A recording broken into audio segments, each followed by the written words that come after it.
Hi, I'm Eric Avanzales and welcome back to my channel. And for today's video, tuturuan ko po kayo kung paano po gamitin ang salitang waray o paano po ito gamitin sa pakikipag-usap. Alam kong maraming may gustong matuto sa salitang waray, kaya naisipan kong gawin ito. Before natin simulan, please subscribe to my channel and click the notification bell para sa mga susunod kong video at para ma-update ka sa mga susunod yung video. Kung gusto mong matuto sa pagsalita ng waray or paano gamitin ang salitang waray, panoorin mo to hanggang matapos para may malaman ka at may matutunan ka. Hindi na po natin patatagalin. Let's start!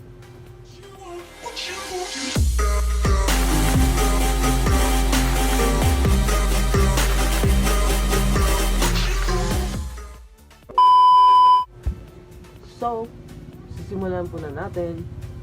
So, ang ating pong unang salita na itatanasig ay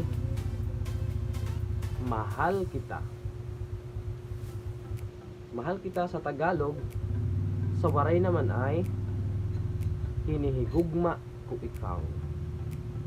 Mahal kita, hinihigugma ko ikaw. Sunod naman ay gusto kita. Sa Tagalog, gusto kita.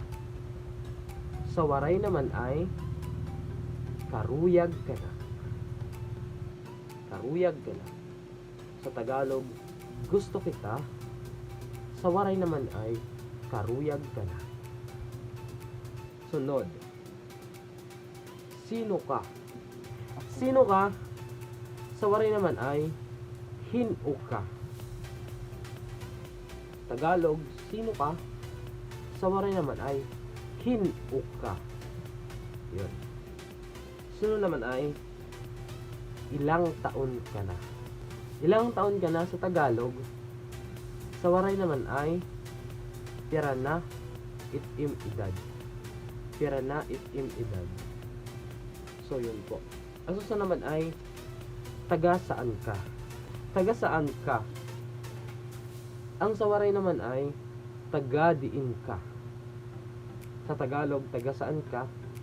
Sa waray naman ay taga diin ka. So, sunod tayo. Sunod, ang ganda mo. Sa Tagalog, ang ganda mo. Sa waray naman ay KAHUHUSAY nin. KAHUHUSAY nin. Sa Tagalog, ang ganda mo. Sa waray naman ay KAHUHUSAY nin. Sunod naman ay ano pangalan mo. Sa waray naman ay ano itim ngaran. Sa Tagalog, ano pangalan mo. Sa waray naman ay ano itim ngaran. So yun po. Sunod naman ay ano ginagawa mo. Sa waray naman ay nag-aano ka. Nag-aano ka. Ano ginagawa mo sa Tagalog. Sa waray naman ay nag-aano ka. Sunod naman ay nasaan ka. Nasaan ka sa Tagalog. Sa waray naman ay hahain ka. Yun, hahain ka. Nasaan ka sa Tagalog. Sa waray naman ay hahain ka. Sunod ay saan ka pupunta. Saan ka pupunta? Sa waray naman ay tikain ka. Tikain ka. Saan ka pupunta sa Tagalog? Sa waray naman ay tikain ka. Yun. Yun po. Sunod naman ay sino kasama mo. Sino kasama mo sa Tagalog? Sa waray naman ay hino tinupod. Sino kasama mo sa Tagalog? Sa waray naman ay hino tinupod. Yun po. Sunod naman ay kumain ka na. Kumain ka na. Kumain ka na sa Tagalog. Sa waray naman ay kinaon ka na. kinaon ka na. Sa Tagalog, kumain ka na. Sa Waray naman ay kinaon ka na. Yan po. Sunod tayo, saan ka nag-aaral? Saan ka nag-aaral? Saan ka nag-aaral sa Tagalog? Sa Waray naman ay diin ka na eskwela. Diin ka na eskwela. Sa Tagalog, saan ka nag-aaral?